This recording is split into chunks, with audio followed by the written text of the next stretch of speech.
This sounds like you have some like issues that you need to work out over there.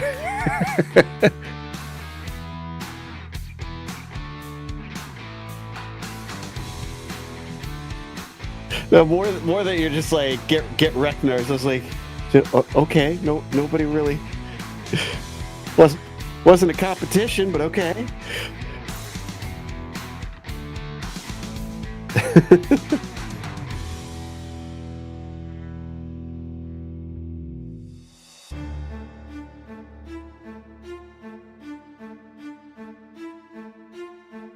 I like Murray Walker's take on that. I never make mistakes. I just make predictions that are proved immediately wrong.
Why radical? We build race cars. We race iconic tracks. We set lap records. We build friendships. 3, 4, 1. We create champions. We make racers.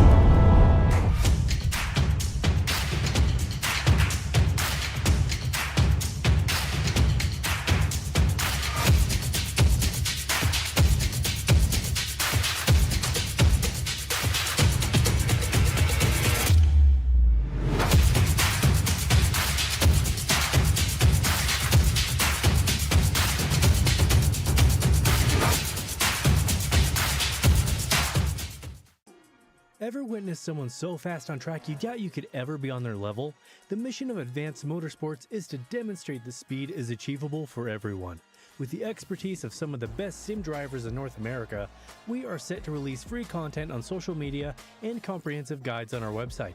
For those seeking the ultimate experience, our Advanced Motorsport Institute and personalized coaching sessions are the way to go. No matter your level of experience, we invite you to follow us on our social media to learn to be fast. Hey there, I'm Nicholas Dubois, co-founder of Advanced Sim Racing. We are a Canadian company. So what we did here today is for a real petrol head. He's really passionate about cars, as you can see behind me. We did a turnkey solution for him based on his needs. We try to gather as much information as we can on our client. And like we did today, we install a D-Box system. We install ultra-wide cube control steering wheel. We try to provide the best quality for your budget. So let's say if you want a budget of 10 grand, we're gonna give you something that's the best for 10 grand. If you want 20 grand, then we always try to stay within your boundaries. We do try to make it as easy as possible. So the client, once we install everything, it's pretty much gonna be a turnkey. So he's gonna press start on his computer, and right after, we'll try to explain everything, how it goes, how it works, and then he's ready to go. Our aluminum is from USA, treated in Canada, cut in Canada. So we do sand all our aluminum piece just to make sure the powder coat sticks to it. And that's one of the reasons why we use powder coat, is to make sure you have the best aluminum finish in the industry. And our quality is beyond what you can get with any other competitors right now. We are really, really passionate about all the gear, all the cockpits, all the sim hardware, and that's why we want to create something that's really gonna reflect our passion into our product. Come visit us at advancedsimracing.com. You can always reach us if you have any questions. You can call us, you can text us, you can go on Facebook, like our page, ask us questions over there, and we'll make sure to answer every questions there is. We are very passionate about what we do, and we try to make it as easier for you to go into the sim racing world, because there's a lot of gear, there's a lot of options, but let us guide you through your process, and let's hope you'll be an Advanced Sim Racing customer.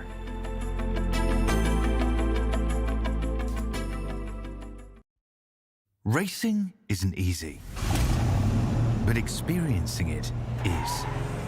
iRacing puts you in the driver's seat with the industry's leading sim racing game. Drive on laser scan replicas of the greatest racing circuits from around the world. Go head to head against other drivers chosen by skill-based matchmaking to ensure competitive racing at every level. Compete across all your favorite series in officially licensed cars engineered to deliver the most accurate driving experience possible.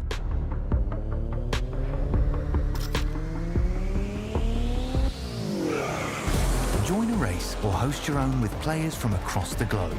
Race against the computer or in a league with friends. Feel the thrill behind the wheel. Visit iRacing.com.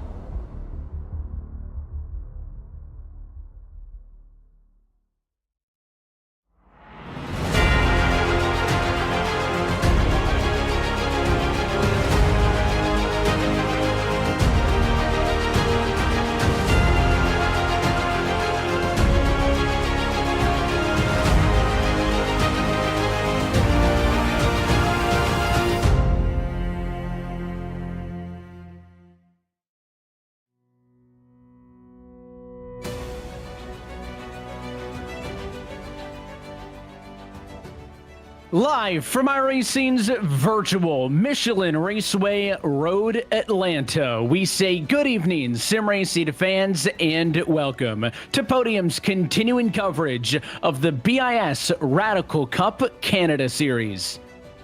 It is round number 6 as we close in on the crowning of a BiS champion. And as always, we're happy that you're spending your Wednesday night with us. With our producer, Christian Hill, downstairs, my name is Evan Pasoko, and joined alongside by Joe Peak in the Podium Esports broadcast booth tonight. And Joe, an iconic American racing facility on deck tonight for race number 6 of 8 in this championship. Yeah, and it is a supremely challenging circuit. It does not take prisoners. There's a lot of fast portions on it and a lot of places where the walls are very close. So if you see drivers make slip-ups, they're probably going to pay for it out here. It's going to be a fun night of racing across both of our Pro and Am classes. A couple of feature races due up next. We'll talk more about that in just a moment. First, as always, though, I want to say a big thank you to all of our presenting sponsors for making tonight's coverage possible. That starts, of course, with Radical Canada East. If you're ready to elevate your racing experience, and you can join the EM Zone Radical Cup Canada with the thrill of the track meets the camaraderie of a true motorsport community. For more information, you can contact Robert Burgess at robert@radicalcanada.ca to get started. Tonight's coverage also presented by EM Zone. EM Zone Auto Care offers premium quality products for the maintenance, care, and cleaning of cars, trucks, boats, and other vehicles and equipment. Learn more at emzone.ca. Coverage tonight also brought to you by our friends at FEL Motorsports. FEL has over 3 decades of experience in executing premium automotive events for top-tier manufacturers across Canada and the United States. Learn more with them at felmotorsports.com. And last but not least, we tell you every single week that if you want to get involved, now is the time to do it, and more so than ever, because coming this spring is the BiS IndyCar Championship. Scan the QR code on your screen, join the BiS Discord, and learn more. Much more exciting BiS coming your way with the introduction, or the reintroduction, if you will, of that BiS IndyCar Championship. Well, at least tonight, though, the task at hand is a sprint in a feature race in these Radicals, and it falls late in the season. Just a couple of weeks ago, of course, we went racing for round number 5 at Laguna Seca. Drama-filled, thrilling racing. And this entire schedule, Joe, top to bottom, really is a who's who of some of the best circuits, not only in North America, but Donington included with our one international race of the year. Exactly, and they've chosen a lot of tracks that have a lot of high-speed portions, which this car is going to thrive on. It's a high downforce machine and a lot of power underneath it as well. So looking forward to both to tonight and as well to Watkins Glen and Mosport. Of course, going to be our second visit to there for the finale, with this being a mostly Canadian-based series. That's going to be the only track that gets 2 dates. You're not going to want to miss that championship finale coming up on March 20th. But at least tonight here at Road Atlanta, we talk about this 2.54-mile, 12-turn circuit wrestled in the Red Earth Hill Country, 35 miles north of Atlanta. It truly is, I think we can all agree amongst the three of us and those tuning in as well, one of the more iconic circuits, one of the more challenging circuits, and should Joe play a great host tonight for round number 6 of this championship. Yes, it's got a number of places where drivers do need to take care. Turn 1 is incredibly swift and can often see drivers just get flung into the barriers there. And of course, 3 is incredibly blind as well. It's hard to see where you're going. In fact, with how low they sit in these cars, they're not going to be able to see that apex until they're right on top of it. Turn 5 is a very underrated corner. I still say this one needs a name because it is caught out so many drivers over the years, and it'll probably see a wreck or two today during the race. But then that back stretch, it's so long, they've landed planes on that thing. So it's going to see a lot of slipstream. It'll offer the best passing opportunity down into the final chicane. It wends. It's pedal to the metal way, all the way left, right, up a crest, down a hill, all the way down the back half of the circuit. And you can't forget about that final couple of corners, that bottom right of your picture, that last complex turns 10 through 12. High speed, right-handed kink to come back onto the front straightaway, and then to do it all over again. This racetrack has been putting on a show since it opened back in the fall of 1970. It is worth noting, of course, that there are a couple of races coming up tonight with classes involved. So let's talk about this event format. 20-minute open qualifying session. That is happening now. That qualified position will set the grid for race number 1, which is a 15-minute sprint race. There are less points available in race 1 than there are in race 2. When that shorter sprint is done, they'll have a 5-minute warm-up session, and then they'll go racing for the 30-minute feature, double the points on the line compared to the opener, with a pit stop required. That is not it, though, Joe, because 2 classes going to be on track tonight at the same time. Exactly. You've got the pro and the AM, and then of course there's the non-classified drivers that you will see out there as well. Essentially, all that means is that they are not going to be competing for points. They're just out here for the fun of it. But the pro and the AM separated by iRating here in this series, with basically 0 to 3,800 with the AM drivers, and then 3,000 and up for the pro drivers. And important to note that they are competing next to each other in the same cars. There's only distinctions, of course, the iRating, which splits them into either the pro or the AM championship. And speaking of that championship, with 5 rounds down and 3 to go, it was a big afternoon just a couple of weeks ago for your championship leader, Zach Buchanan. In the AM side of things, he continues to be oh so strong, taking home a couple of feature race wins. He has won a race, whether it be the sprint, whether it be the feature. He's gotten at least a checkered flag in every single race so far this season. On the pro side of things, it's a 34-point gap for Alex Ellis over Austin Milwain, so a bit of a bigger advantage versus the AM championship. Ellis won a sprint race just 2 weeks ago at Laguna Seca, but it was Ozzy Milwain who take home the feature race, which is keeping things interesting on that side. And then a combined championship, Joe, between those 2 categories. The team championship was the tightest of them all. Yeah, exactly. And if that is just as important to these drivers, I can tell you that being able to work together and have the consistency across multiple people obviously is a lot harder. So Evolve Sim Sport, they have been extremely competitive here in various leagues for some time. I'm not too surprised that they're also one of the quickest here in the BiS Radical Cup. And we'll keep an eye to see how that battle evolves, but they've got 3 drivers inside of the top 15 in the Pro Championship. Of course, what does this championship lead to? It is that grand prize of a Radical experience, courtesy of Robert Burgess and Radical Canada. Experience the thrill of a lifetime in a genuine Radical race car.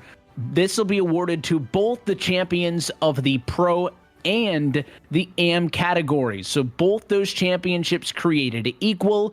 There is no more relevant time in the history of sim racing, Joe, than there is now with the talk of sim to reality. And I think it's one of the coolest prizes you'll find anywhere on the iRacing service. The fact that both of our class champions get an opportunity to drive a real Radical race car. It's a trend I've been glad to see happening more and more, both in private leagues and in professional championships. They're seeing, you know what, these are drivers that have supreme talent. They should get a shot at seeing how they can do in the real car, because there's a lot more responsibility, a lot more money, and a lot more risk when you get to a real car. So they've already proven themselves virtually. This is now often their chance to try and step up and see if they've got what it takes in the real world.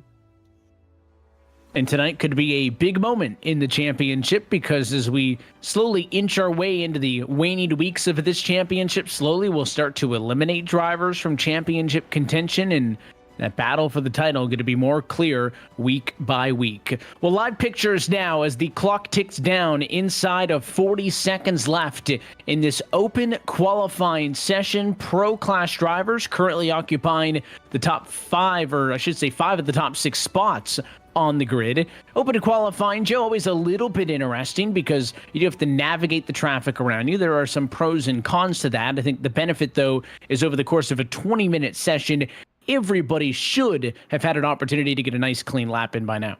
Yeah, and the thing is about this track, you mentioned how it's kind of a track of two halves. That first part, you really don't want that traffic. But if you can hook up with a teammate or just time it right with another car, if you get the draft down the backstretch, that could give you a good 3/10.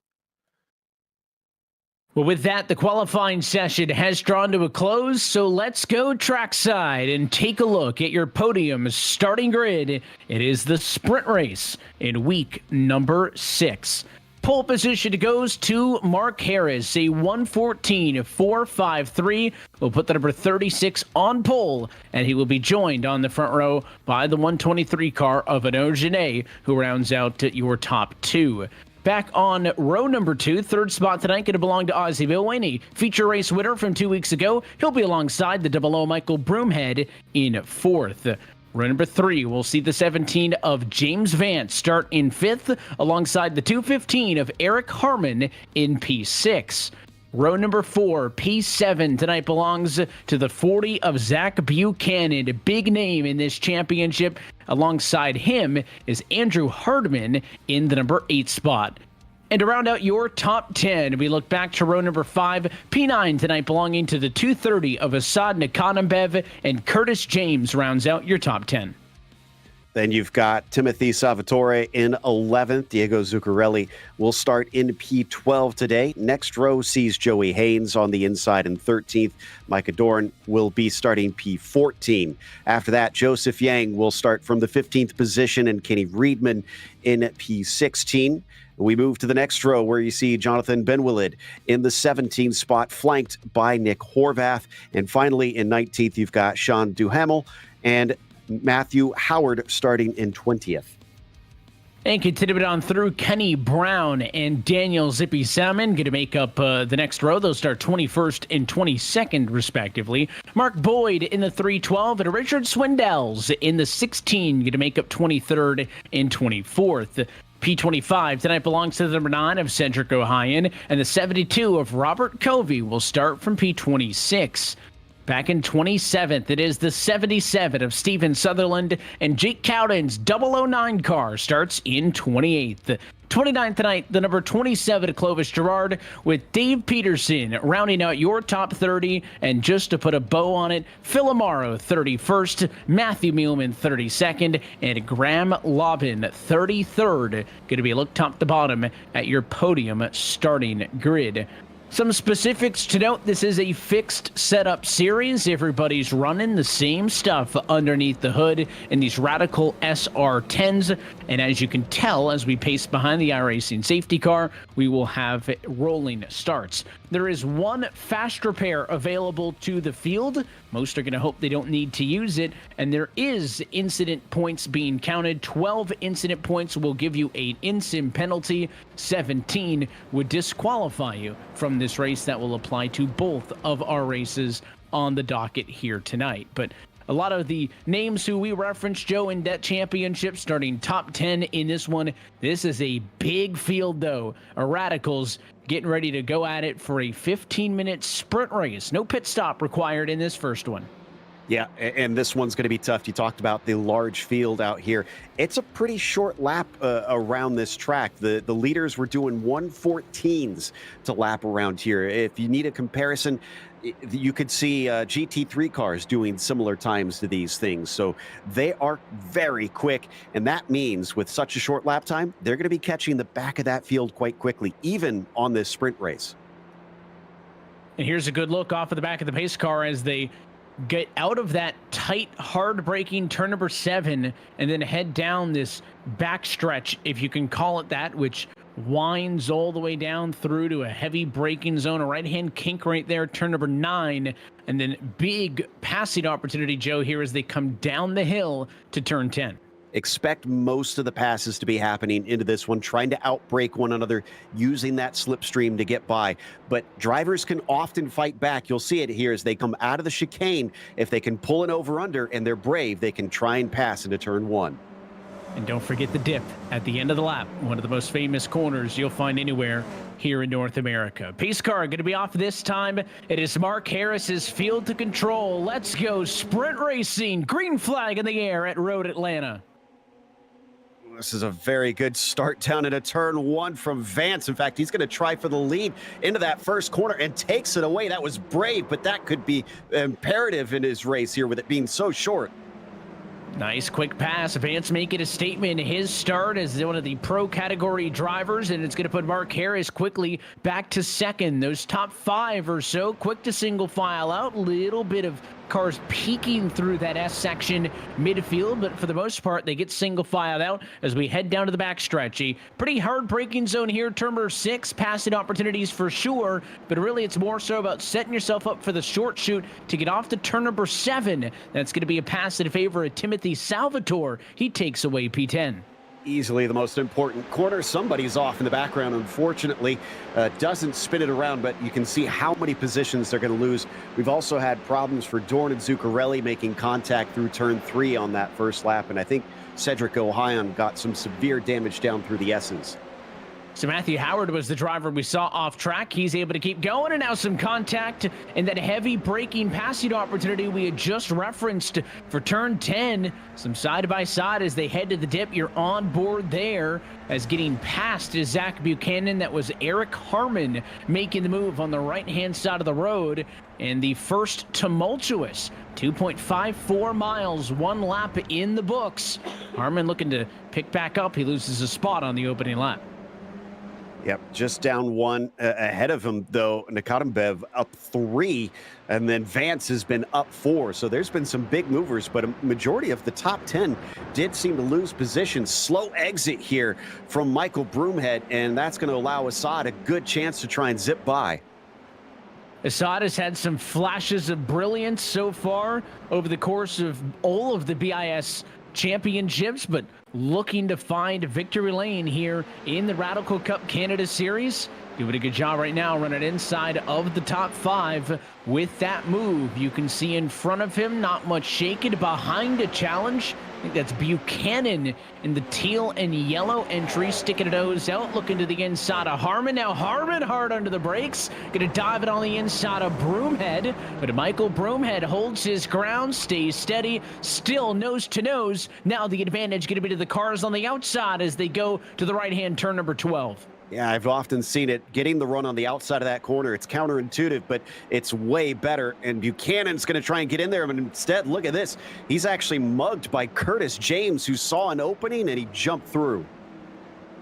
So taking advantage of the opportunity, Buchanan, the aggressor, in the end, he only loses a position. And Curtis James able to make the move. Under fire, though. Buchanan all over him in front of these two. Broomhead, Nakatembev doing battle as well. It's a good pack of 4 or 5 cars on top of each other as they head back down to the right-hander turn number 6. Yeah, Assad had to cut the course going through turn 3. He missed his brake marker. Easy to do up through there. That's why they're so stacked up, because he slowed up through the S's. That was very smart, giving the time back that you're required in iRacing. You can't really pass through there, so everybody just had to ease up behind him. Look at everybody following the yellow 215 of Eric Harmon. They zig and zag as they serpentine down the straightaway, trying to draft off of one another, and then look to make your move into this part of the racetrack. Another dive for Buchanan. Same spot of the racetrack, that teal and yellow car. Contact back about a row with Curtis James. One car spins off to the pit lane entry. That's Michael Broomhead with a big error. That just shows you how much power underneath these cars. Just not enough grip up over that crest, and you're constantly turning. Basically, you talked about it, all the way from turn 10 all the way through the final corner. Sounds like he may have had some help, though, and had a little contact to turn him aside, but a good job on catching it to keep it from becoming an incident into the wall. Could always be worse, as there's the look on board with him, and that's a tricky part of the racetrack, right? You're on throttle, you come over the crest of the hill, like the car might have just got a little bit loose on him. Let's see here. And yeah, just a little bit loose on his own. He was all over the back end as he was on the gearbox at Economev in front. Gave it a little bit too much. That mistake's going to drop him down to P19. Yeah, that sounds like my initial assessment was right there. It just ran out of grip trying to steer all the way right hand through there, and you're going at a pretty high speed. So once it went around on him, he just had to 2-foot mash it and hope that it saves. Meanwhile, up front, we re-pick up the battle for the race lead. James Vance started 5th in this race, but made a sprint to the top spot and continues to lead here at Road Atlanta. Ozzie Milwayne lined up 2nd in line now. Both of these cars starting to put a little bit of a gap on Mark D. Harris, who started this race on to pole. That's the maroon car, 3rd in line. Yeah, they've still got Arnaud Genet there back and forth, kind of a breakaway from these cars from 5th place Eric Harmon, who obviously has had his own little bit of action. So they've been kind of taking advantage of that and try to see if they can get as far forward as they can before they start fighting so that they don't have more friends involved. They've got about a 4.7 second advantage over 5th on back. Arnaud doing his best to hang in there and is doing so. It's almost kind of 2 sets of 2 here, right? You can see Milwayne closed it in on Vance. Is this going to be a look for the race lead to the left-hand side? Vance going to crowd contact off and into the grass. Goes Ozzie Milwayne as James Vance ran him out of road. That was extremely aggressive. Now, it could have been a bit of netcode that sometimes cars can kind of get stuck together in a way, so he may not have meant to push him off the track like that, so we can't make judgments yet, but Milwayne might not know that, and he is probably just fuming inside that cockpit. Yeah, I'm sure he didn't appreciate that one. It was going to be a tricky move nonetheless. There was certainly a block, and then to your point, once those cars get next to each other, it can be tricky at times for them to kind of rub off on one another or bounce off of each other without getting stuck together. And they both went off to the left-hand side. Vance keeps it on track, tosses up a little bit of dirt that time as he shortcuts the exit at turn number 5.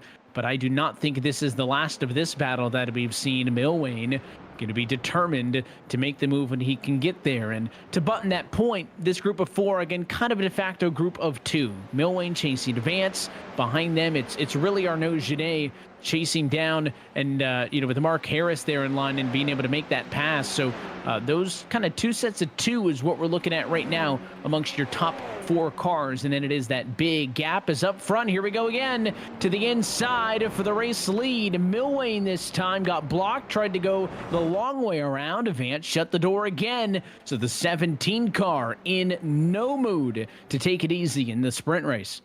We had mentioned that this is fixed setup, so there's no wing difference in these cars that's giving Milwayne the advantage. He's just getting good exits off of turn 7, and the slipstream looks pretty darn powerful in these cars, so he's using it to great effect. He just needs to find a way to get down to that apex first. And both times it's happened on the same spot of the racetrack, the run down the back stretch and into the left-hand turn number 10. Does he try anything here?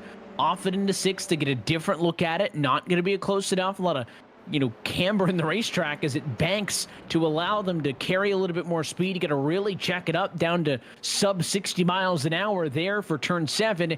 And now here we go. Milwayne, 1 car length off of the bumper. Vance going to keep it parked on the left. It's going to force Milwayne to go to the right-hand side. And they will go side by side for the lead again. Bit of a touch there. Not clear yet, though. Milwayne, more contact, and now Vance drives it in aggressively, shuts the door again. All this battling, Joe, has invited the rest to join the party. Genet, Harris, all over them now in the battle for P2. This is what I was talking about before. You got to be careful about how many people start to get involved, and Milwayne's going to lose second to Arnaud, who did a beautiful job cutting back out of the final chicane. So that's going to get him the spot on the main straight. Let's see if he can do what Ozzie couldn't. And honestly, I have to say that was actually a pretty good defense from James. The big thing there was that he sort of put himself down on the second apex, blocking the momentum of Ozzie, preventing him from being able to do an undercut. It's been aggressive but talented stuff in this battle for the lead, and it is now once more a 4-way battle for the top spot. All 4 of these drivers declared for the Pro Championship, trying to walk away with the 12 points that are on the line for the sprint race win. Just over 5 minutes on the clock. That should equate to about 4 laps to go this time by. You go on board with Arnaud Genet second. Here's the run. He gets to the inside of Vance. Milwain watches on from third. Nowhere to go. And on the inside, new race leader Arnaud Genet takes P1, and Milwain follows him through to get second. And Vance falls to fourth, so he is off the podium even as Harris got a much better run. I noticed there was a little bit of a hip check there from Milwain. He was willing to give as good as he got on that one. He drove in, followed Genet through, and then when Vance tried to turn into the corner, put him into the boards, if you will, and made a little bit of contact there. I think that messed up the exit of 10B for Vance. So to your point, Harris took that opportunity to go through, and from the lead to fourth in the blink of an eye goes James Vance. And now, if you're Ozzie Milwain, what can you do? You were unable to make the pass on Vance, and your attempts allowed Arnaud to get ahead of you. The 123 car, one and done. Made that pass for the race lead. Looks somewhat easy. So for Ozzie Milwain, do you have a race car that can pass Arnaud Genet, or is the 123 better? And if they start fighting, don't forget about this man right here, your pole sitter Mark Harris, who was within striking distance, watching from third. Milwain going to be forced to go to the right-hand side. Is he clear? Yes. Huge run. Great under the brakes. And just like that, Milwain responds with a pass for the race lead. Slipstream is mega powerful today, it looks like. So if I'm in this group, I want to be second on the last lap. Oh, and now I guess there's a disagreement from Arnaud Genet, who wants to try and get back into the lead as quick as he can up through turn one. That's brave stuff. And he's going to have the inside of 3, but he's not gutsy enough to try and stick on the inside. You can see a little bit of hesitation from Arnaud. He had the run on the front stretch and kind of balked before making the move to the inside in turn number 1. And by tucking in line and kind of having to check up a little bit, he loses time. There's a mistake, though. Milwain loose on the exit of turn 5 into the grass. He goes. It's not going to allow Arnaud to pass him yet, but what it does do is set the 123 car up, who's going to be looking for a big head of steam down the backstretch here. Oh, he absolutely is. And it might look pretty flat coming off of turn 5 with that big wide curb, but there's a big bump as you exit, and that's what Ozzie caught there that kind of sent him loose, put him into the grass. Now he might pay for it because he would have been a lot farther ahead than Arnaud coming onto the backstretch, but it looks like Genet's not willing to try it right now. Maybe he's starting to think about what I was talking about. If he's sitting in second position, he's in a better spot coming into the last lap.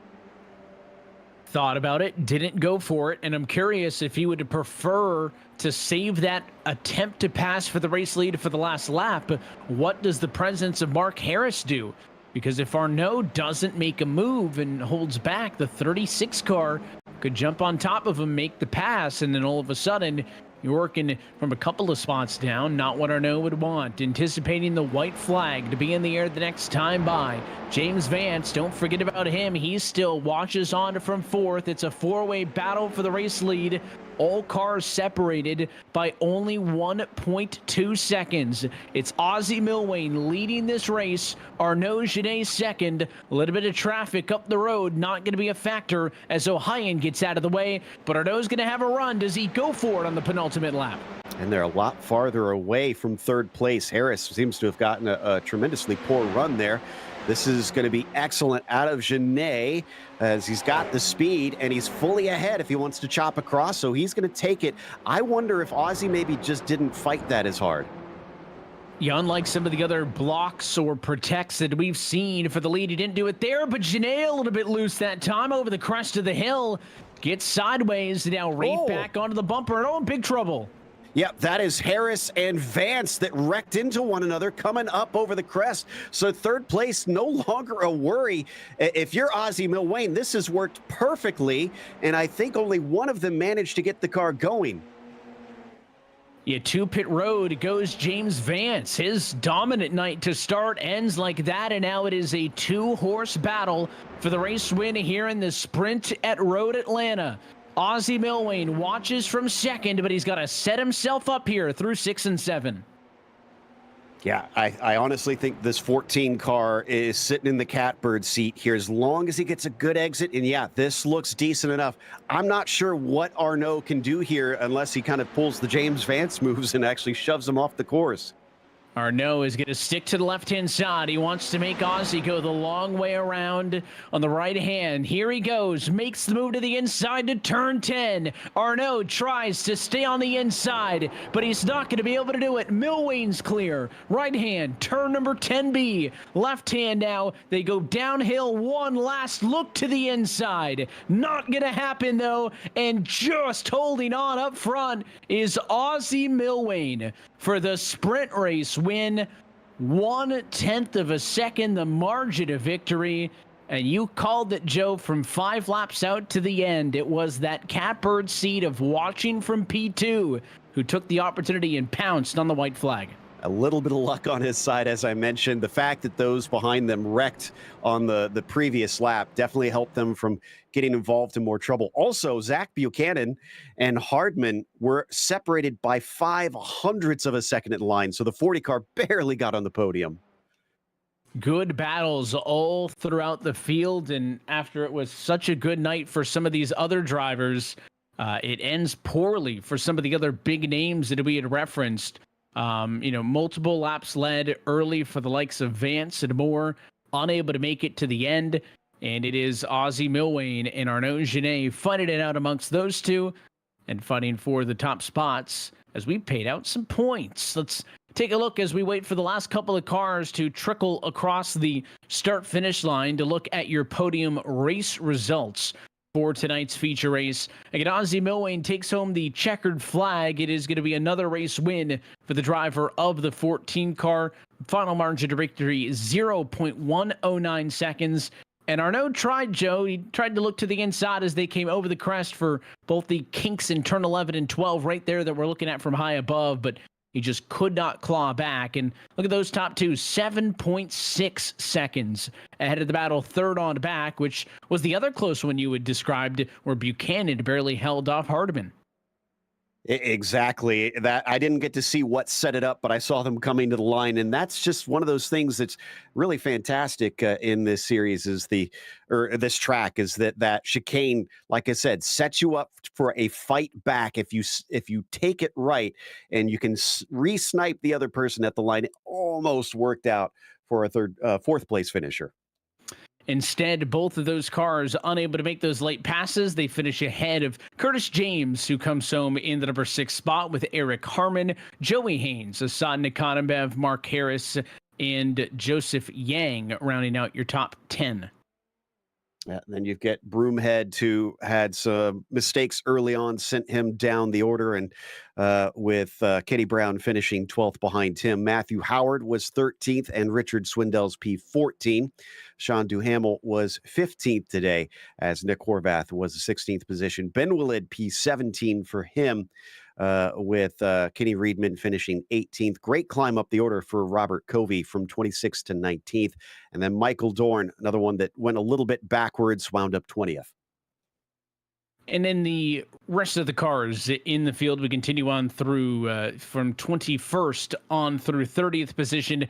Again, a couple of these drivers had good nights to start. James Vance, of course, the biggest one who jumps out. He ends up not completing this race, finishing 1 lap down after having to take a tow to pit road. Timothy Salvatore, we didn't talk much about him, but he started in 11th and was unable to make it to the end. And of course, not a good night if you're down to multiple laps. And Gerard and Sam had also unable to make it to the scheduled distance. Let's look top to bottom at your race 1 results. So it's another win for Ozzy Milwane on a bit of a streak. It is only his 3rd checkered flag of the year, but 2nd in a row. Won the feature race 2 weeks ago at Laguna Seca, and tonight with the sprint race win here at Road Atlanta, puts him in some pretty good position. And I'd say if you got to heat up at some point, doing it late in the season is the time to do so. Now, the twist that always makes these Wednesday nights fun, Joe, is the invert. We are not going to requalify everybody for the 30-minute feature. Instead,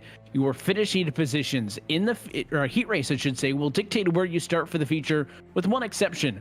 Going to invert those top 10. So the winner becomes 10th, second becomes 9th, all the way through to the point where 10th becomes first. So our P10 finisher in that sprint race, Joseph Yang, he'll get pole for this upcoming feature. Then everybody from 11th position on back will roll out wherever they finished. And it is a longer race, so that helps with the invert if you find yourself starting back from 10th here in the second one. The real thing that I think that is going to be interesting is Harris starting from P2 in this one, because he was on pole for the first race and then wound up 9th. So he's certainly going to find himself in a very good position on that front row. But as we said, 30 minutes and a pit stop too. So you can also use a bit of strategy as well to try and jump other people if you find yourself stuck. Yeah, we will see that mandatory pit stop come in handy. It'll be an opportunity more so for drivers to kind of break away, get off cycle from everybody else, and get yourself a little bit of wiggle room. Based on what we saw in the sprint, there were pretty much 4 cars that were significantly better than everybody else, just race pace wise, right? They didn't all make it to the end of the race, but of course you had our Genet, you had Milwain, you had Harris, and then of course the 4th car in James Vance, who has to take the toe to pit road. When the contact of the battle for 3rd and 4th at the time happened, Joe, they were already 6+ seconds up. So you would think that they've got a big advantage, but they'll be dealing with the invert. Vance even worse so, because he finishes 27th, so he's going to have to come way from the back. But I don't know if an invert can hold down Genet, Milwain, and Harris could be set up really good, because Harris did not toe to pit road like Vance did. He still suffered and limped home in 9th, but the invert's going to put Harris P2. So pole in the sprint and then a P2 in the feature. Harris could try to get out and get gone before Milwain Genet can fight through the traffic. Yeah, this is where you got to make lemonade out of those lemons, because Harris, as we pointed out, is sitting in a very good position. And remember, like you mentioned, the sprint race is worth less points. So if he has a bad day there, it's going to hurt him less than a bad day in the feature race. This is where he's got to turn things around, take this opportunity that's fallen into his lap, and try to make good on it. And these drivers enjoying the final few seconds of the open warm-up session, an opportunity to maybe dial some things in, but I think the game plan has been understood to this point, and we're going to toss out the biggest sum of points available on the night as we're about ready to go feature racing here at Road Atlanta. So with that, let's go trackside and take a look at your podium starting grid. Top 10 based on invert, which means that Joseph Yang will start from pole position and will be joined by Mark Harris, who was pole in the previous race. He's finished 10th and 9th. They will start first and second. Then Assad Nikadembev, a big opportunity here for the driver of the 230, who will start from 3rd, and Joey Haynes in the 99 car will start from P4. Back on row number 3, it is the 215 of Eric Harmon, who will start in P5, and Curtis James alongside in 6th. Back on row number 4, the 7th place starter will be the 3 of Andrew Hardiman, and Zach Buchanan will roll from the number 8 spot. And back on row number 5, your top 2 finishers from the sprint race have got some work to do. It is Arnaud Genet starting in 9th and Ozzie Milwain in P10. Michael Broomhead started a lot higher up in the first race, so we'll see if he can turn things around from 11th, as Kenny Brown will start from 12th. He started 21st in that first race, so he's already made up a bunch. Matthew Howard will be P13 at the beginning, with Richard Swindells in 14th and Sean Duhamel in the 15th position. On his outside, it'll be Nick Horvath in 16th. John Benwilid will start P17, and then on the outside of that row, Kenny Reedman. Robert Covey, as I mentioned, having a great charge. Just going to try and continue it here from 19th, and then Micah Dorn will round out your top 20. And continuing on through, 21st will go to Dave Peterson. He'll be joined by the 312 of Mark Boyd in 22nd. Steven Sutherland will start 23rd with Diego Zuccarelli in the number 24 spot. And then Matthew Millman and Phil Amaro, the last cars who finished on the lead lap in the sprint, will start 25 and 26. James Vance wrecked out of a battle for third. He will start 27th. Look for him to come cooking through the field. And Cedric O'Hyan will be there in 28th. Jake Cowden will start from 29th. Timothy Salvatore in 30th. And then 31st, Clovis Gerard. 32nd, Daniel Salmon. And Graham Lopin, 33rd. That is a look top to bottom at your podium starting grid for tonight's feature. So fitting as we follow the iRacing safety car that it happens right here, Joe. This part of the racetrack dominated the conversation in the sprint. I expect it to do the same. Getting that good exit off of that corner there, turn number 7, and then making the run down the admittedly twisty straight, but really the drafty part of the racetrack to try to set yourself up. If it's to outbrake somebody, if it's to go around the outside. We saw some big defensive blocks. We saw some good passes and some contact. It all happened right here. Yeah, I think the big thing about this is if you can break away from a car that's staying with you, then you're good. But if your rival is just fast enough that you're not able to shake them, it's going to be difficult, and you're going to have to start thinking almost super speedway style as to how you want to set up your race, because as we saw, it can be relatively easy to try and snipe somebody. It is going to be a fight all the way through this 30-minute session. And as always, happy that you're spending your Wednesday night with us here on Podium. Joseph Yang gets the benefit of the invert. He will start from pole. Let's go racing at Road Atlanta. Mark Harris did not get it going at all, and that's going to put him backwards as Joey Haynes is going to be able to sneak up the inside down into turn 1. Behind them, mostly single file, thankfully, through much of the front of the pack. So looks like everybody's trying to settle in for the long run. So because of that, Nikonobev takes the advantage, goes third to second. Those top two trying to run away. The side-by-side you see as Andrew Hardman makes a move on Zach Buchanan. Buchanan, the lead of those bright teal cars. Behind him, Ozzie Milwane. Look for those cars. Remember, they're going to try to make their way through the field. They were the fastest in the class of the field in the sprint race. And not seeing a lot of changes in order at the back of the top 10 there, which is a bit surprising. You'd think they'd want to try and make those up quickly. But I can say one driver that's making up positions fast is James Vance. He's already passed 6 cars.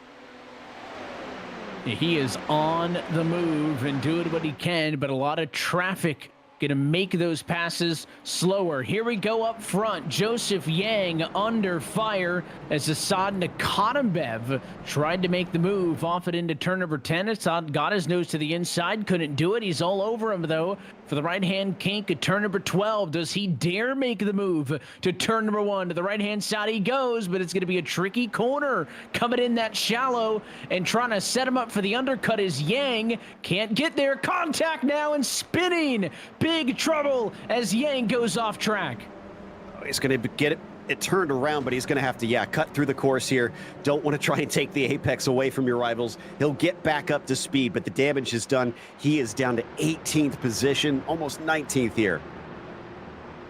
You miss your opportunity. Oh, and more contact now behind them through the S's. Couple of cars off. Timothy Salvatore and Diego Zuccarelli. So more contact as the S's have been the calamity corner so far early in this feature. 2 incidents in 2 laps. They'll keep going, but both those cars will drop to the tail of the field.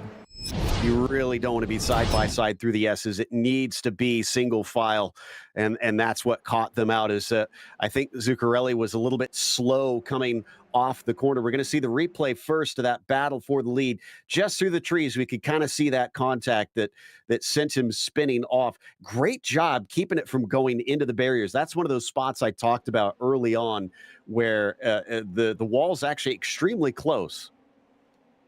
Had a bit of a sketchy spot on the racetrack to rejoin, but was able to do so without causing any incident. And because of that, it's still going to be a blow for Joseph Yang to drop to 18th spot, but could have always been worse. So because of all of that, Assad Nikonobev, one of the AM category drivers, is leading this race. Remember, the AM class drivers with the red numbers not only on the scoring pylon. And there it is. Right as I queued it up, he makes a mistake, and they're all going to go by. 1, 2, 3, 4 of them He will get back in line. Oh, and not another one. Contact as he got back in line. Nikodemev spins. Hardiman goes around as well. There's body panels flying everywhere. And he's parked around a blind corner. And that's a mute point now. The AM class driver was leading this race. Assad now falls to 22nd.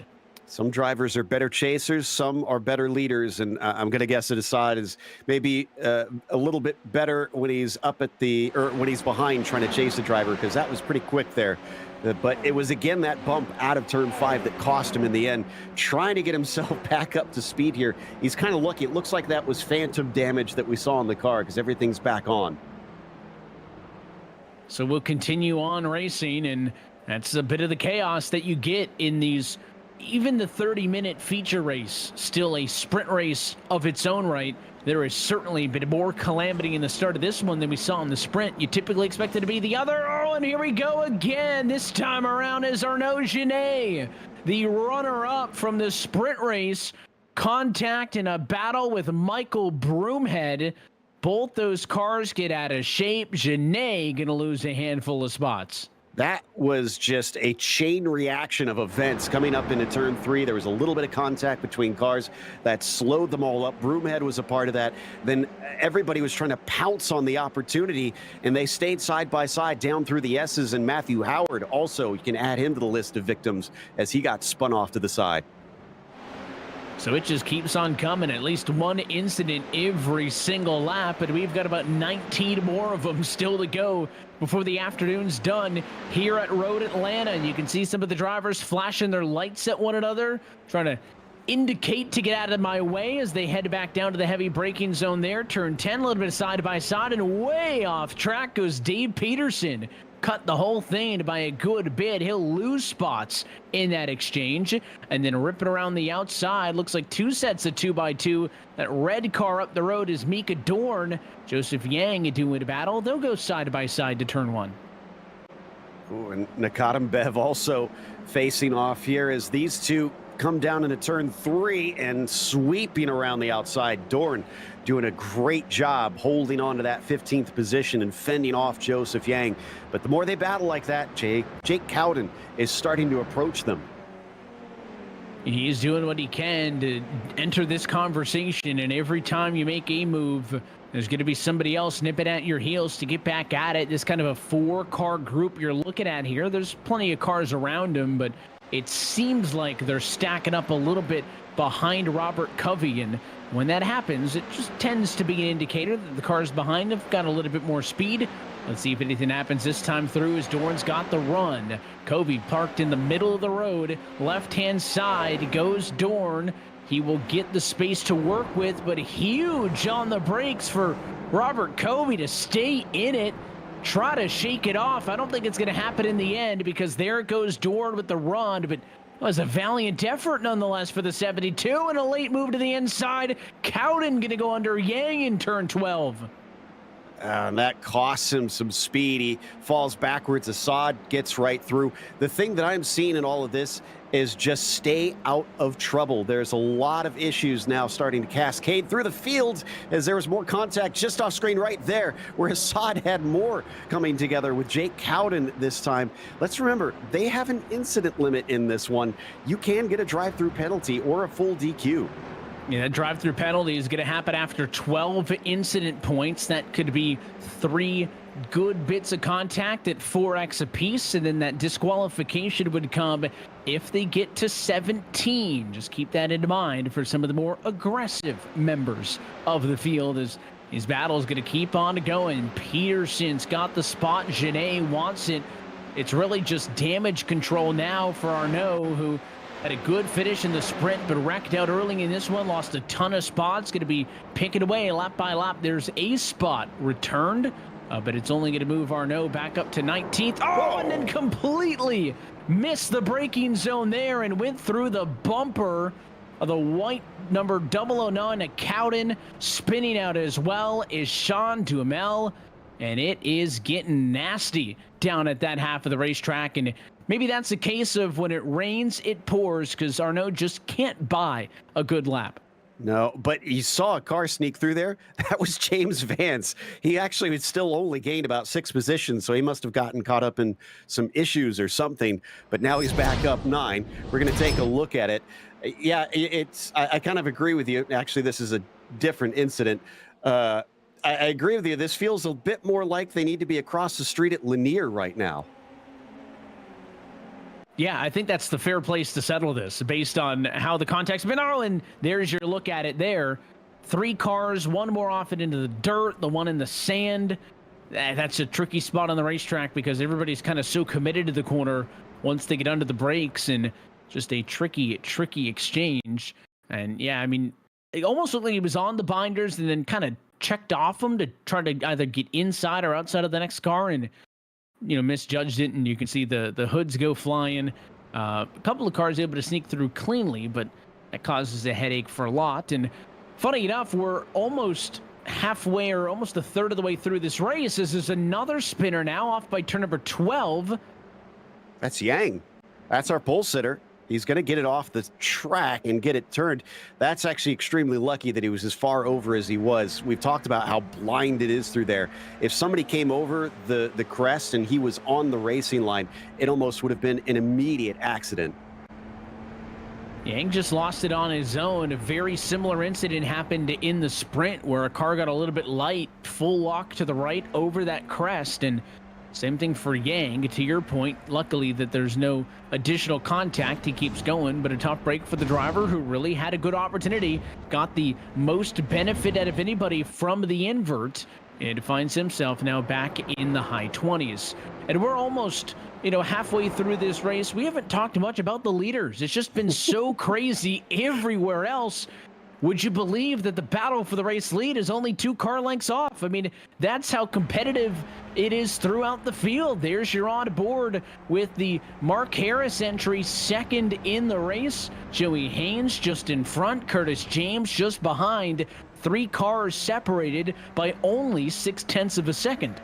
Yeah, I saw a big lift there on the front stretch from Mark, too. So I think he knows the game here, and I think he's trying to play his cards smart. And he's just going to try and follow behind, especially with multiple other cars with them right now. Again, these sorts of races, you got to think long term. And if you lose a position, remember, you have the ability to get back into it. And I said it earlier, staying out of trouble is going to be job one. There's been a lot of chaos out here. There's a lot of antsy drivers. So if you keep a cool head, you'll reap the benefits. Sometimes easier said than done based on how tonight's race has gone. Eric Hartman watches on. Talk about him from 4th spot. That's the yellow car back in line as Harris makes a dive on the inside of Haynes. And Haynes, not much of a defense there. Long way to go with 18 minutes left on the clock in this race. Allows Harris to take the spot for the moment. Curtis James kind of in a unique spot from a 3rd because he is the highest running of the AM category drivers. Next closest AM class driver, Zach Buchanan, about 2.7 seconds out to the rear. So Curtis had a really good spot to get the 25 points if he can just not get caught up in a mess here. So maybe that's why he doesn't put up much of a defense as Eric Harmon makes the move around him for 3rd overall. Yeah, so a swap around there. And while they do have a bit of a gap to those behind them, it's not massive, and they seem to be catching. And the key thing in that is Ozzie Milwayne is still there. He's back only about 3 seconds off the lead. I'd say in 17 minutes left to go, that's absolutely doable. We could see the double. It is possible. We talk about how tricky it's been for drivers to be able to pull that double. Well, Zach Buchanan did it just 1 or 2 weeks ago, I should say, but 1 points race ago back at Laguna Seca. It was the first time that he had done it since Donington. So he's done it twice in this. Alex Ellis has been able to do it twice on the pro side of things. It's not impossible, but it is a tall order to do the double. And Ozzie would really need to be averaging about a half a second a lap if he's going to make up that gap. And his benefit right now is about a second per lap. So we'll just kind of be stopwatch watching for him to see how those intervals shake down. So we might not be showing him the whole time, but just keep an eye on Milwayne on that leaderboard left-hand side of your screen and just kind of watch that interval to the next car continue to chip away. Yeah, I think this is going to be bigger than this four-car battle, especially since, let's say, we got some traffic up in front of them. Arnaud Genet looks like they're going to catch up to him, and I think he's got damage on the nose of the car. So he's going to be slow in a straight line. If he's smart right here, I think Arnaud should probably let this group through because this is no longer his fight. There he is. Yeah, he'll yield to the right-hand side. It's going to allow the train of leaders to draft by on the left, and it's a tough one for Arnaud. A night that started with so much promise, qualified in the second spot, finished there in the sprint. But it goes to show you how tricky the invert is, because any sort of traffic can give you a headache. As Joey Haynes now going to be the next driver to cycle through to the lead, took the inside spot down in turn number 10, takes the lead away from Harris, but for Harris, a 2-for-1 special. Eric Harmon follows up with a pass on the inside in turn 11. So Harris, I don't think too worried about losing the lead, but you got to get worried if you get shuffled further and further back in the group. He ends up third now. How quick does he respond in a battle for second? Yeah, the big key is, do you think you have the pace?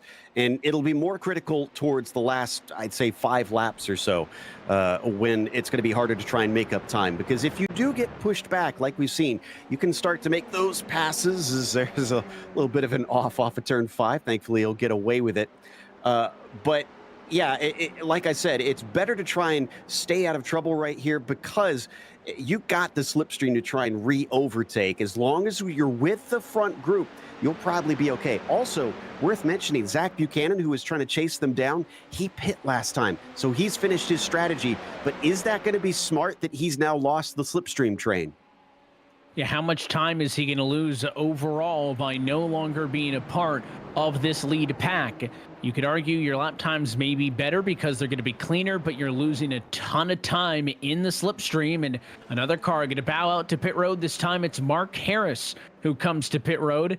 It'll be a good indicator on where Harris blends out in relation to Buchanan. But we're starting to see these leaders come in. It makes sense almost right at the halfway point. Yeah, it kind of goes back to what I was talking about a little bit ago, that if you think you have the pace, if you think you're faster than those around you, you could try and break away and pit early. It's a risky strategy, especially in these cars where often it does pay more dividends to try and go long. But right here, I'd say with all the risks that we've seen of being in a pack, might not be the worst decision. We are officially past halfway, so every time we come by the pit lane entrance, all eyes are going to be talking about who's going to make the move off to pit road or not. Another big run down the backstretch, but no pass this time in this battle. Instead, it's going to be an assist as Ozzy Milwane pushing Eric Harmon all the way down that back straight, then next to the inside, and makes the pass in the end. Any takers this time? Race leader Joey Haynes going to stay to the left-hand side. He stays out. All 4 of your leaders decide to stay out, not come down pit road. Zach Buchanan, by the way, ahead on the racetrack of Mark Harris. So he cycled in front of him after the 40 car pitted 1 lap sooner. He's your net leader that we're looking at once everybody pits. Buchanan way down in P15. Look at that 40 car. He stands out with that white number on the scoring pylon. He's the car that is the net leader that all these cars need to cycle out in front of. I'm glad that we caught Milwane doing that bump drafting, because he was doing that with Buchanan as well. So this is definitely a strategy of his, as we almost went 3 wide through turn 1. Thankfully, they sort of got single file, but still were kind of cantilevered next to each other, diagonal there. But regardless, that this battle is getting just a little bit frisky down here. Very aggressively helpful, it seems. I mean, they're all trying to draft. They're trying to maximize lap times, but very aggressive in doing so. And Buchanan again right next to Covey again as they head off to turn number 6. He will now clear for that position. And then the aforementioned Buchanan next up on deck. Again, still waiting on the 72 car to come down pit road. Harris and Buchanan, the 2 cars we're looking at in terms of battling for the net lead in this race. Indeed. I think Mill Wayne's probably going to be a part of that battle for the lead now, too, from what we saw. And now that he's pitted, looks like we've also got, I think, yeah, Harmon also in. Oh, side by side. This is going to cost them time. This is where the other part where this strategy of pitting early doesn't necessarily work out, because you're just losing time hand over the fist the more that you are side by side. And now slicing off to the right-hand side, it goes Buchanan, but they're going to blend out onto the racetrack with the rest of the cars who were just completing their pit service. And as they leave pit road, Eric Harmon and Kenny Reed will cycle in behind them, but Ozzie Milwane was able to get off pit road ahead of them. So the 14 car with a big execution on pit road, 8.8 seconds in the box, a little bit quicker than 9.9 and 9.6 we saw for some of the other cars, means that Milwane likely now in the catbird seat to go back to the race lead. Right now, that's P6 on the racetrack. Now, and one of the most bizarre ways to lose time on track I think I've ever seen, well, not really on track, I guess in the pits, Eric Harmon managed to put the car in reverse before he took off from his pit stop. So that's why he's no longer in this party. So he lost time. Usually you go past your pit stop, not go behind your pit stop. It's a new one, for sure. Yeah. Messing with the gears when he's up on the jack and went the wrong direction. His pit stall time is going to show as plenty good, 9.9, but it's the pit road time you mentioned by just kind of firing off backwards that he lost about 2 to 3 seconds compared to the rest of the cars that he was running around. Curtis James is your race leader in this one. You see Broomhead, Benvalid, and Covey coming off of pit road. I believe only waiting on Curtis James to come down pit road, and that'll put a nice bow on all of our strategies. So James enjoying some time out in front. And then Joey Haynes will be the driver who is able to cycle to the front. He stayed out longer on the first stint, meaning he needed to add less fuel. Haynes exited pit road ahead of Ozzie Milwane. And now as James bows out, comes to pit road. Didn't really mention it, but pretty tricky pit road entry here, Joe, as well at Road Atlanta. Well, he's getting his service. You're going to see that kind of seafoam green number 99 of Joey Haynes flash on by. That's going to be the car in the race lead. Yeah, it is deceptively hard pit entry and also a dangerous pit exit, the way it kind of dumps you pretty quickly into the racing line, and everybody's a bit blind there. But there's a chicane there that you can kind of see as we rode on board. And I have seen drivers wreck trying to go in there just a little bit too quick. So you have to respect it. And here they come off of pit road.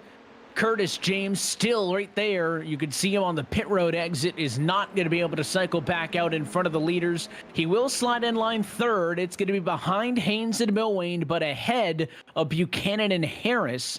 You can see he's kind of tagged on as the third car in this group. We'll see if he can get after it, but the once 4 or 5-way battle for the race lead, at least for the moment, appears to be about a 3-way battle for the race lead. We'll see Ken Buchanan, Ken Harris, Ken Hardman, some of the drivers just outside of that kind of 1-second bubble. Can those cars catch up? Or are we going to be talking about Haynes, Milwane, and James fighting out for the win amongst the three of them? This is where they need to kind of take some tips from what Ozzie was doing before. They need that pump draft strategy of 2 quicker than 1. Oh, and they're going to swap the lead. So Ozzie going to go by. And I was also kind of wondering if Haynes knew about what Ozzie did last race, kind of picking the win away right down into that last chicane on the last lap. And if he's going to try and play the same card back, the Uno reverse on the number 14. One would think that if it worked once for Milwane, he would want to try it again. So we will see if when they get down to the final 2-3 laps, who is setting up for an opportunity. There have been some passes elsewhere on the racetrack, but Joe, you mentioned it on the grid on the opening pace lap for that sprint race, that long stretch followed by the heavy braking zone, left-hand turn number 10. That complex was going to be where most of the passage was happening tonight. So I don't want to say nothing's going to happen on this spot of the racetrack as Haynes looks off at the back end. That's Curtis James all over him, but really it is setting yourself up to get in position for this stretch right here. It absolutely is. You need to really focus on your corner exit out of turn 7. Make sure, because there's a crest there. It almost feels off camber as you're coming across it, despite it looking like just a simple 90-degree corner. So you really need to make sure that you are online. You're not the littlest bit off, and that you get the throttle down as soon as you can. Because we can't see it from here since we're facing backwards looking at James. But it looks like Joey did not get a good run, and Mill Wayne actually gapped them by about 0.7 of a second. So it's not a done deal as long as you're within the slipstream. You still need that good exit. Yeah, I wonder if Ozzy kind of knew everybody was going to expect that same song and dance from the sprint, where they would trade it off a couple of times and they'd almost play chicken on who's going to have to be the leader in the last lap of the race. I wonder if he tried to catch them sleeping and just kind of go on a blitz, put out a really good lap, and see if you could get Haynes and James just on the outside of that slipstream. It's worth noting Zach Buchanan has been closing the gap from 4th. It is not enough, I think, currently to be able to get to the race lead, but if these top 3 start fighting, rewind back to that sprint. 2-way battle for the lead turned into a 4-way battle, because the second you start blocking and beating and banging, going side by side, you're running suboptimal lap times. You're allowing those cars to close the gap. So Buchanan very much close enough that if these 3 in the race lead start to fight, he could enter the conversation. Yeah, right now, whoever's on the box for Curtis needs to tell him, stay patient. You're right that Buchanan is gaining, and it's about 0.3 of a second per lap from what I'm seeing. So if these 3 do start battling, it's going to absolutely erupt with a bunch more drivers involved. They need to wait until that last lap so that Zach doesn't become a part of the conversation. And also looking up the road from these leaders, couple of lapped cars here and there. Will they be a factor as the leaders catch them? We've seen the leaders navigate around damaged cars to this point, but not lapped cars at speed. So we'll see if that's a factor as well, as at a 3-wide back there in the middle of the pack. So everybody fighting for every spot that they can. Look at that dive down into the braking zone and just squeezing through on the backside of the corner there. Winner in that group was Steven Sutherland. It was Gerard as well, who spun the rear tires up and lost out on everybody, falls down to 24th. So everybody's still fighting tooth and nail there in the mid pack, because there's still valuable points to be earned, especially in this feature race. Inside of 5 minutes to go here at Road Atlanta. Going to be 3 laps left on the scoring pylon. This time through for the leaders, 3 laps to go. First, second, third, separated by less than 0.6 of a second as they head off to turn 1. Buchanan unable to gain much more, loses a little bit of time as he continues to watch from 4th. Milwayne had been able to balloon that advantage to about 10 car lengths. Right now it sits at 6 as that lap traffic lures in the distance. Will that be a factor? What can Joey Haynes do? Does Curtis James put the pressure on first? You're watching these 3 cars. Yeah, and Curtis, I think, has got the hardest job here, because, yes, he wants to try and fight. Like I said, he wants to wait until the end because he doesn't want to allow Zach to catch up to him. But he probably is not going to be able to snipe the lead from 3rd. So he's going to have to make a pass. In fact, he might just need to make the pass, because it seems like out of turn 7, every time Haynes is way too far behind. He is never going to catch him from this far back, but he does kind of catch up on the other half of the lap. But that's not going to help him.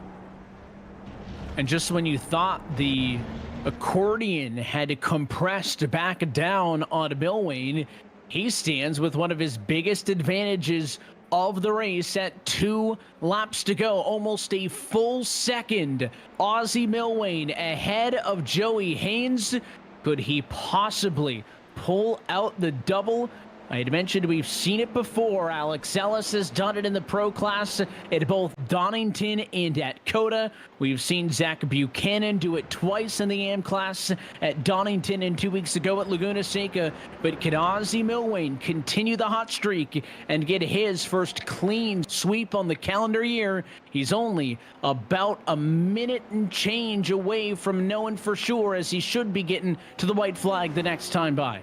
Oh, big slide there off the corner. He is pushing. He knows it's important to be this far away, but he can't overdrive it through that corner. You have to walk that tightrope. Like you said, there you can see on the tower now coming to the white flag. Also, Buchanan's got it down to 1.4 seconds. He's continuing to catch up to second and third. Closing in on the battle for 2 and 3 as they continue to maybe slip back off of Ozzy Milwane, who's the race leader. White flag in the air, 1 lap to go, says Barney the Flagman here at Road Atlanta. Milwane surging in front, continues to hold. That time he lost about 3/10, so Haynes takes a chunk out of it, but it's not going to be enough at that rate to get there. Watching from fourth, Buchanan takes a little bit of the gap out. Still, he also not close enough to make any noise. The battle for P2, what you're watching now, you're on board with James looking up the road to Joey Haynes, and then up the road to Ozzy Milwane, your race leader in the blue car, as lap traffic gets out of the way. Unless Haynes gets a phenomenal exit, I just don't think he's going to be close enough here. All Milwane has to do is hit his marks. Buchanan cut down a couple more tenths, but he's also just a little too far back. A little bit too far back. Buchanan would love to get to James for the top finishing spot in the AM class and walk away with 25 points. Milwane going to be far enough in front to not be under threat here. Turn number 10, last time on the night. Curtis James looks, but is unable to find an opening on Joey Haynes. And in front of both of them, Ozzy Milwane going to pull off the double, wins both races here at Road Atlanta. Wow. Wow. Mainly because of the fact that he won it in 2 completely different ways. The first time, waiting patiently for the right moment. The second time, pushing like the devil when he needed to and managing to break that slipstream. I don't know if he saw that he was that much quicker than Joey Haynes and knew he could pull that off, or if he just was risking it and decided to give that a go. But either way, both methods worked, which really shocks me. Jack of all trades for Ozzy Milwane, and after, I will say only with air quotes, but after only having 1 race win in the opening 4 weeks of this championship, that's 1 out of 8 races, Ozzy Milwane has now won 3 in a row. The feature at Laguna Seca, and then both the sprint and the feature here tonight at Road Atlanta. Ozzy Milwane feeling good and heating up when it matters the most, and that's late in the season. Yeah, we saw Yang there trying to battle for whatever positions he could salvage. Wound up 18th in the end after starting this one on the pole. So definitely not able to capitalize on that good starting position. In fact, that we had so much attrition out here. Only 24 of our drivers completed every lap of the race. Only 24 compared to the 26 who were able to make it to the end of the race in the sprint. So more attrition in the longer race, typically not what you would think based on how aggressive drivers would be. But in the end, I think that contact kind of adds up, and double the race length, double the opportunities to get in trouble. I think the logic checks out on that one. But that'll do it for tonight's feature race. I think all the cars have crossed the start finish line and taken the checkered flag in this one, as Ozzy Milwane is going to be celebrating another feature race win, and we'll be getting down and chatting with him as well as some of the other top finishers in this race in just a few moments time. Milwane again victorious over Joey Haynes, and then Curtis James. That's the 1, 2, and 3 order. James, the highest finisher of your drivers in the AM class. I think we've got him now. If we can dial up Ozzy Milwane on the radio, it's a familiar spot for Ozzy. We talked to him in Victory Lane no more than 2 weeks ago at Laguna Seca, and he does it again here tonight at Road Atlanta. Ozzy, another feature race win, but tonight maybe twice as fun because you took home both. Congratulations. Yeah, thanks, guys. Yeah, the heat there is a little bit sketchy in the first couple laps there, running with Vance. I don't know what he was thinking. He was running me off the track, but eventually got around him, and yeah, just took off with Arnaud, and it was a clean race after that. And then, yeah, in the final, it was, I just kind of took my time coming from 10th. I didn't have much pace in the final. I wish I was a little bit quicker, but ended up getting it done in the end. Yeah, the way that the sprint played out, we kind of thought that we'd be seeing you sit back in P2 and look to make that similar move, right? Last lap of the race where so many drivers were getting that massive run where kind of most of the passing happened tonight down that back straight and off into turn number 10. So we were kind of anticipating that. And then still with, 5-6 laps to go in this race, you go to the race lead and put down a really good lap time, which left Joey and Curtis kind of chasing you from that point. Yeah, I mean, like the draft's huge at this track. It's hard to pull away from guys. You got to at least get like 1.5 ahead, and it was really hard for me to do that. Joey showed great pace tonight, and yeah, I just tried to stay smooth. There's a couple tricky sections at this track. I love the track, but in this car, it's very tricky because it takes the curbs not too well, and it's yeah, one blunder you could be out. Well, you had some good finishes earlier in the season. A sprint race win at Sebring. A finish inside of the top 3 in the feature, but then a couple of cold weeks for you. What has clicked in these last 3? A feature race win at Laguna Seca 2 weeks ago, and then getting both race wins here tonight. Yeah, I mean, well, Alex isn't here, which helps. But yeah, just getting the car figured out. Like before this series, I didn't really run this car too much, so slowly figuring it out. Well, we're getting down towards the end of this championship. Only 2 weeks left to go. Watkins Glen going to be next on deck in 2 weeks' time, and then a return to Mosport where we open the season for the 8th and final race. What's the outlook for you guys, and what is the expectation in 2 weeks at the Glen? Well, I'm going to keep the expectations high. Obviously, want to stay on the podium. Not going to think about the championship too much. I don't know what Alex's plans are at the end and for the last 2 races, but not going to think about it too much. And yeah, just going to keep on running our race and see what happens. Well, if those end up being anything like tonight, I think we're excited for those as well. But we'll let you get out of here and celebrate. Before we do, though, anybody you want to say hi to? Yeah, I just want to say hi to my parents. They're down in Florida right now, and they happen to catch the race. So I just want to say hi to them. Hope they're having fun. And yeah, my buddy Andrew Waring, he's on the couch watching. So hey, Andrew, and that's about it. I'll tell you what, Ozzy, appreciate you giving us some time to chat. Again, congratulations on both of your race wins, and hopefully we'll talk again in 2 weeks. Yeah, I hope so. Thanks, guys. He's your race winner, twofold tonight at Road Atlanta. It is Ozzy Milwain who takes home both the sprint and the feature.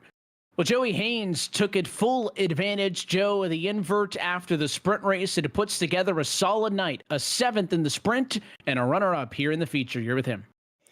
Indeed. And Joey, you found yourself up at the front pack there from early on. I'm sure you were aware about the swapping back and forth with the slipstream. So what was your tactic once you found yourself in that front pack? Did you just kind of want to let people pass you as they wanted to, or did you want to be up at the front? I kind of wanted to be up at the front, to be honest. I let them go when I needed to, and then just tried to kind of get back in front of them and tried to save a bit of fuel when I could. But it's kind of nice to be up front and control the pace and make sure you're in charge. At the end, it looked like you were struggling to keep up with Joey getting onto the backstretch, and I'm sure you knew that that was going to be critical to try and make the pass. Were you just kind of having trouble trying to get that corner exit right, or was he just phenomenal coming off of there? I was a little bit of him being phenomenal coming off of there, and a little bit of me trying to save a whole bunch of fuel because I might have underfilled on that last stop there. Well, that explains a little bit there. I did notice that yours looked a bit short, but I wasn't sure if that was really a part of it. Once he was able to break away, you came down to the last lap. Were you more concerned about just trying to fend off Curtis at the end?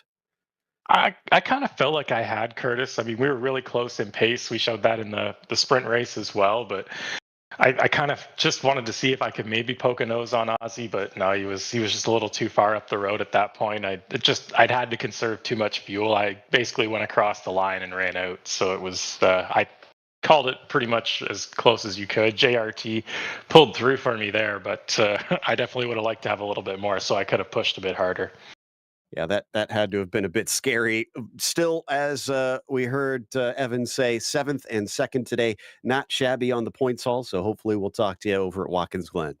I hope so. Thanks, Joe. That was Joey Haynes finishing 2nd. And Evan, who have you got lined up to talk to? That's a great question. We've got a couple of drivers to pick from. I think Zach Buchanan would be next in the order. So let's talk to the driver of the number 40 car. Zach, congratulations on a P4 finish in tonight's feature. I'd say pretty solid night around for you altogether, right? 3rd in the sprint, another top 5 here in the feature. Tell us about it. Yeah, it was a pretty good race. I feel like this night was my best chance all season to score an overall win, and I feel like I just missed out on it in both races, just down to stuff on track. But yeah, it was a good night.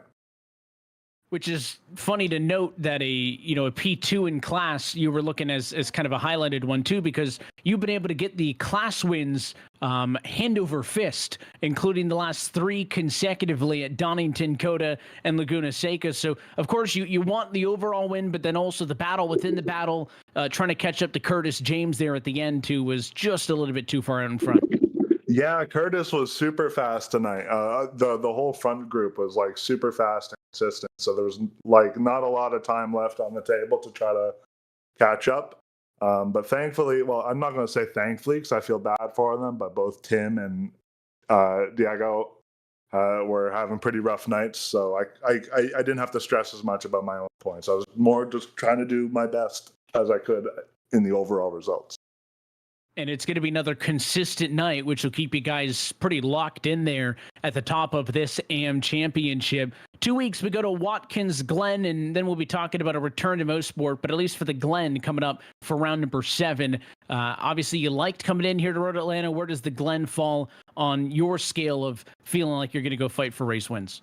Well, okay, so I said this to the other guys, but I was not super confident coming into tonight, and I said the same thing about Laguna Seca last week, and I came out the other side of both races pretty great. So to keep the streak going, I'm just going to say Watkins Glen, one of my worst tracks. It sucks, so expect me to be at the front then.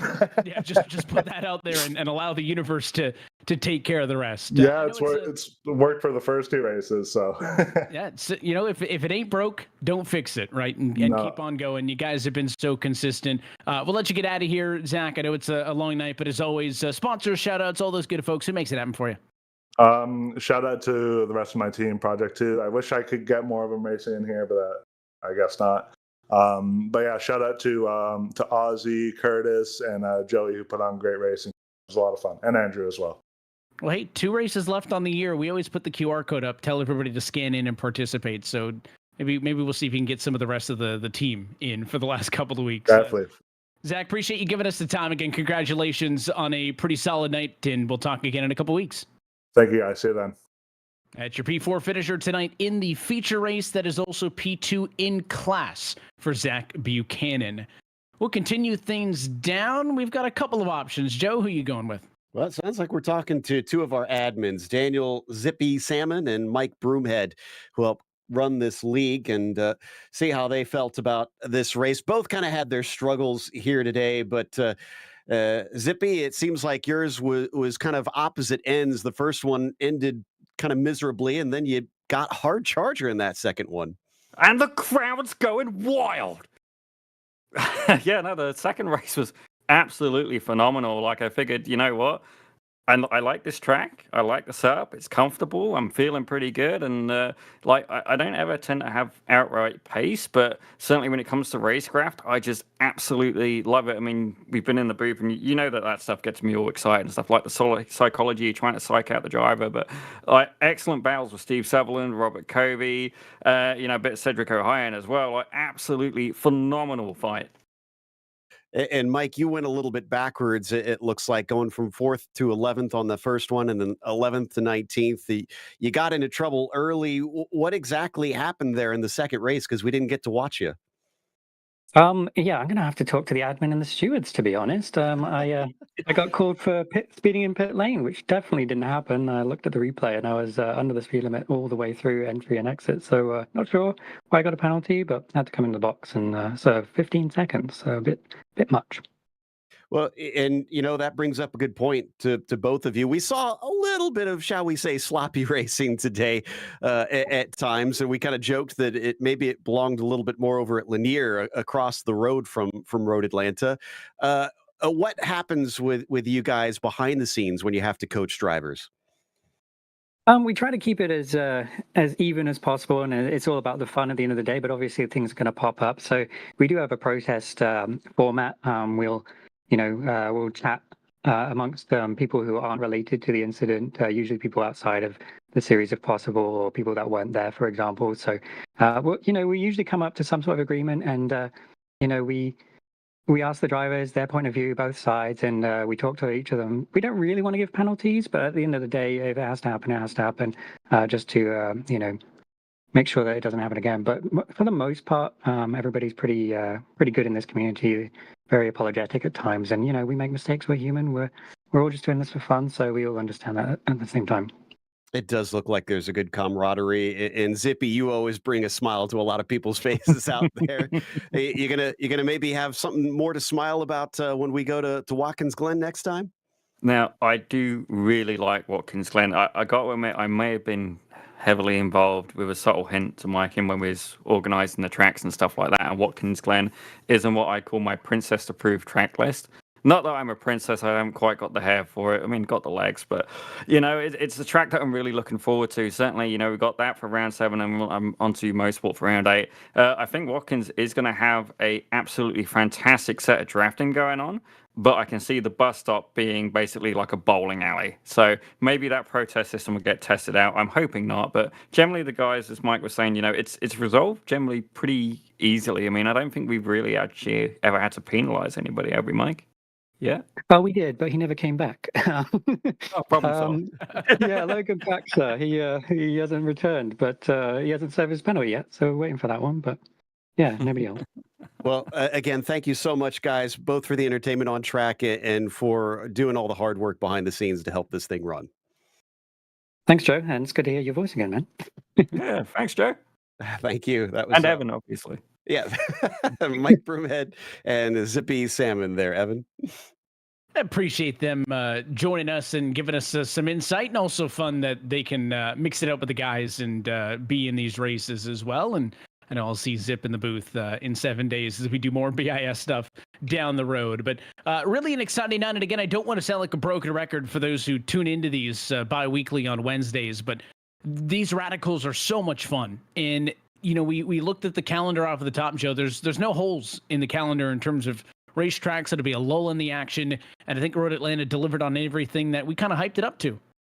Absolutely, yeah. No, I love what they've got selected for the tracks in this season, and next week is absolutely a driver and crowd favorite. So I'm pretty sure it's going to put on a show.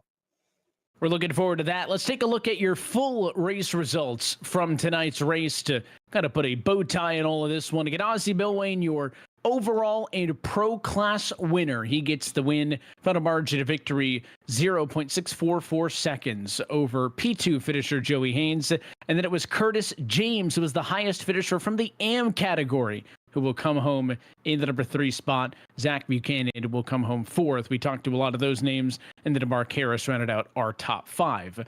Andrew Hardiman comes home in P6. Eric Harmon in 7th. Tell you what, Haynes ahead of James. Hardiman ahead of Harmon. Keeping me up on my toes with these names. Kenny Reedman comes home in 8th position. John Benvalid in 9th. And then Amika Dorn round out your top 10.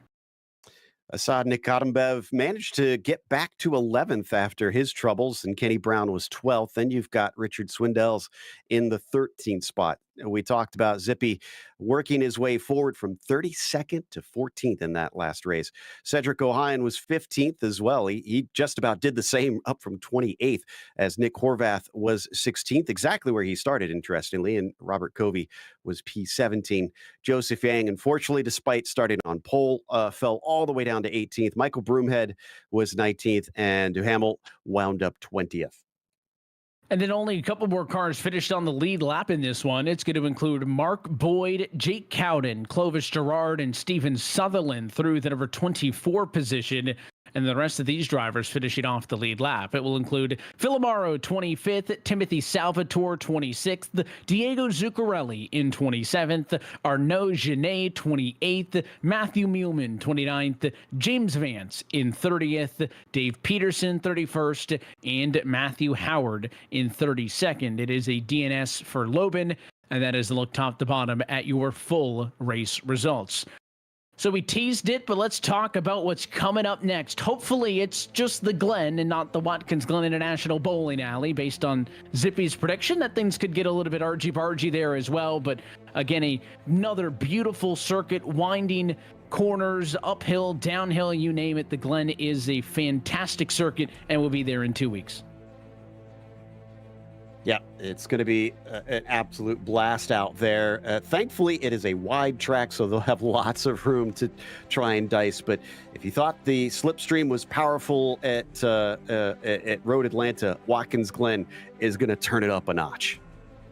And of course, none of these broadcasts could be possible without all of our amazing partners who put on the show with us, and we'll thank them all again. It starts, of course, with Radical Canada East. Are you ready to elevate your racing experience? Join the M-Zone Radical Cup Canada, where the thrill of the track meets the camaraderie of a true motorsports community. You can contact Robert Burgess with Robert at radicalcanada.ca to get started. As well, I want to thank our partners at EM-Zone. M-Zone Auto Care offers premium quality products for the maintenance, care, and cleaning of cars, trucks, boats, and other vehicles and equipment. You can learn more at them with emzone.ca. Continues on with our partners at FEL Motorsports. FEL Motorsports has over 3 decades of experience in executing premium automotive events for top-tier manufacturers across Canada and the United States. You can learn more at FELmotorsports.com. Of course, as always, Advanced Motorsports, Advanced Sim Racing, one of the fastest-growing racing simulation and chassis manufacturers and retailers. And, of course, you for getting involved. I know we teased it, getting some of the drivers, teammates to join in, Joe, and I'll toss it back to you one more time on this one. But it is so much more than just these Wednesdays for now, because not only will this BIS Radical Cup Canada Series continue on, 2 weeks left in the championship, but the BIS IndyCar Championship is coming this spring. And if you're interested in getting on track, all they've got to do is scan the QR code and join the Discord.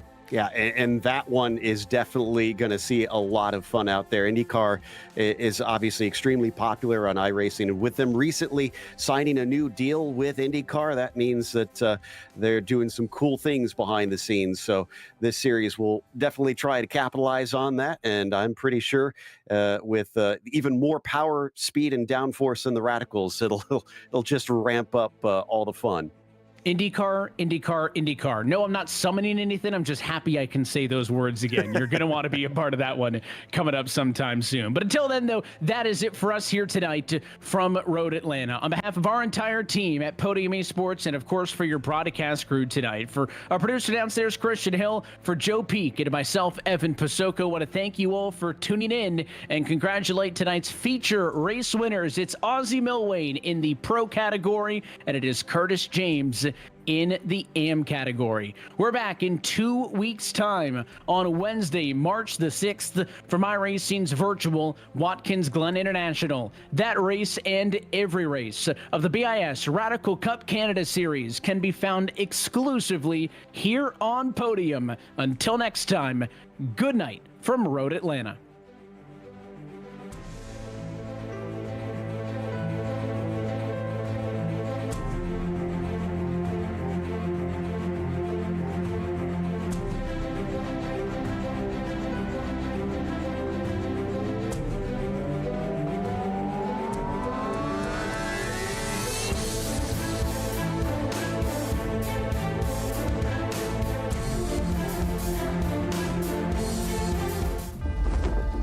Why Radical? We build race cars. We race iconic tracks. We set lap records. We build friendships. 3, 4, 1. We create champions. We make racers.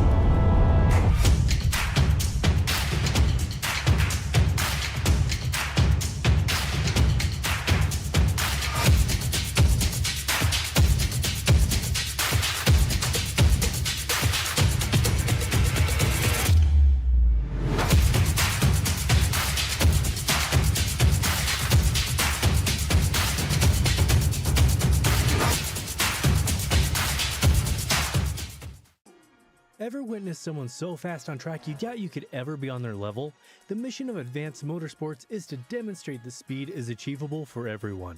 With the expertise of some of the best sim drivers in North America, we are set to release free content on social media and comprehensive guides on our website. For those seeking the ultimate experience, our Advanced Motorsport Institute and personalized coaching sessions are the way to go. No matter your level of experience, we invite you to follow us on our social media to learn to be fast. Hey there, I'm Nicholas Dubois, co-founder of Advanced Sim Racing. We are a Canadian company. So what we did here today is for a real petrol head. He's really passionate about cars, as you can see behind me. We did a turnkey solution for him based on his needs. We try to gather as much information as we can on our client. And like we did today, we install a D-Box system. We install ultra-wide cube control steering wheel. We try to provide the best quality for your budget. So let's say if you want a budget of 10 grand, we're gonna give you something that's the best for 10 grand. If you want 20 grand, then we always try to stay within your boundaries. We do try to make it as easy as possible. So the client, once we install everything, it's pretty much gonna be a turnkey. So he's gonna press start on his computer, and right after, we'll try to explain everything, how it goes, how it works, and then he's ready to go. Our aluminum is from USA, treated in Canada, cut in Canada. So we do sand all our aluminum piece just to make sure the powder coat sticks to it. And that's one of the reasons why we use powder coat, is to make sure you have the best aluminum finish in the industry. And our quality is beyond what you can get with any other competitors right now. We are really passionate about all the gear, all the cockpits, all the sim hardware, and that's why we want to create something that's really gonna reflect our passion into our product.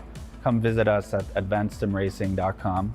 You can always reach us if you have any questions. You can call us, you can text us, you can go on Facebook, like our page, ask us questions over there, and we'll make sure to answer every question there is. We are very passionate about what we do, and we try to make it as easier for you to go into the sim racing world, because there's a lot of gear, there's a lot of options, but let us guide you through your process, and let's hope you'll be an Advanced Sim Racing customer.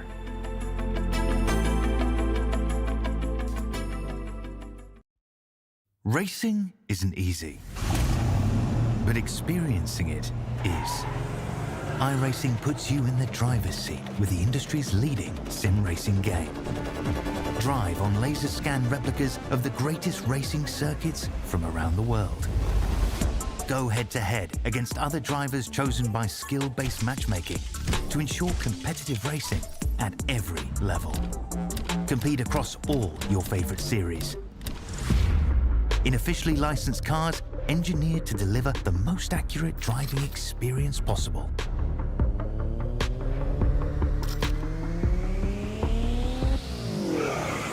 Join a race or host your own with players from across the globe. Race against the computer or in a league with friends. Feel the thrill behind the wheel. Visit iRacing.com.